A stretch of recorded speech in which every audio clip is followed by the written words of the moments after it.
ಕಡೆ ಪಕ್ಷ ಅವ್ರ ಮನೆಗೆ ನಾವು ಹೋದಾಗ ಅವ್ರ ಮನೇಲಿ ಆ ದೇವತಾ ಮಂದಿರ ನಾನು ನೋಡಿದೆ.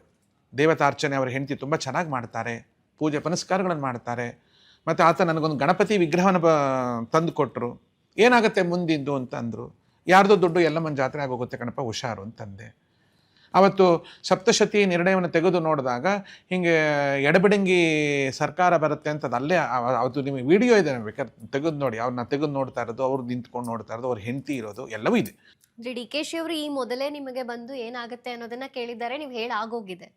ಅವರು ಬರಲಿಲ್ಲ. ನಮ್ಮ ಒಬ್ಬರು ಗುರು ಬಾಂಧವರು ಅವ್ರ ಮನೆಗೆ ಕರ್ಕೊಂಡು ಹೋಗಿದ್ರು.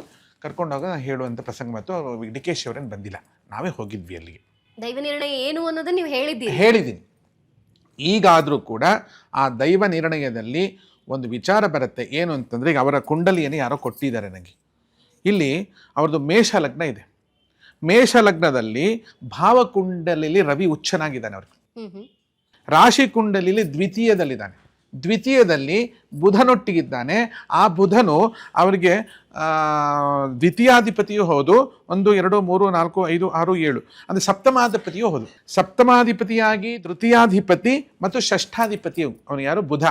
ಅವನು ದ್ವಿತೀಯದಲ್ಲಿ ಅವನು ದ್ವಿತೀಯದಲ್ಲಿ ಶುಕ್ರನ ಮನೆಯಲ್ಲಿ, ಅಂದರೆ ಸ್ನೇಹಿತನ ಮನೆಯಲ್ಲಿ ಶುಕ್ರನೊಟ್ಟಿಗೆ ಇದ್ದಾನೆ. ಬುಧ ಶುಕ್ರರ ಸಂಯೋಗ ಲಕ್ಷ್ಮೀನಾರಾಯಣ ಯೋಗ ಆಯಿತು.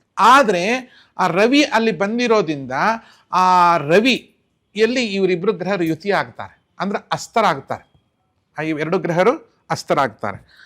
ಆದರೆ 1 2 3 4 5 6 7 8 9 10 11ರಲ್ಲಿ ಗುರು ಇದ್ದಾನೆ. ಕುಂಭದಲ್ಲಿ ಗುರು ಇರೋದ್ರಿಂದ ಖಂಡಿತ ಖಂಡಿತ ಖಂಡಿತ ಡಿ ಕೆ ಶಿಯವರಿಗೆ ಗುರುವಿನ ಅನುಗ್ರಹ ಬಂದೇ ಬರುತ್ತೆ. ಶುಭ ಏಕಾದಶ ಸ್ಥಾನ ಫಲ ಅವಾಪ್ತ್ಯರ್ಥಂ ಅಂತ ಹೇಳ್ತಾರೆ. ಏಕಾದಶದಲ್ಲಿ ಗುರು ಬಂದು ಕುಂಭದಲ್ಲಿ ಕುತ್ಕೊಂಡಿದ್ದ. ಕುಂಭಗುರು ಬಹಳ ವಿಶೇಷವಾದ ಗುರು. ಗುರುವಿನ ಅನುಗ್ರಹ ಒಂದು ವಿಶೇಷ ರೀತಿಯಲ್ಲಿ ಆಗತ್ತೆ. ಇವರ ಆ ಕುರ್ಚಿಗೆ ಯಾರು ಅಡ್ಡ ಇದ್ದಾರೋ ಅವರನ್ನು ಹೇಗೆ ಸರಗಿಸಬೇಕು ಅಂತ ಏನು ಒಂದು ನಡೆಯುತ್ತಲ್ಲ ಆ ಸನ್ನಿವೇಶ, ಅದನ್ನು ಗುರುವೇ ಕ್ರಿಯೇಟ್ ಮಾಡುತ್ತೆ.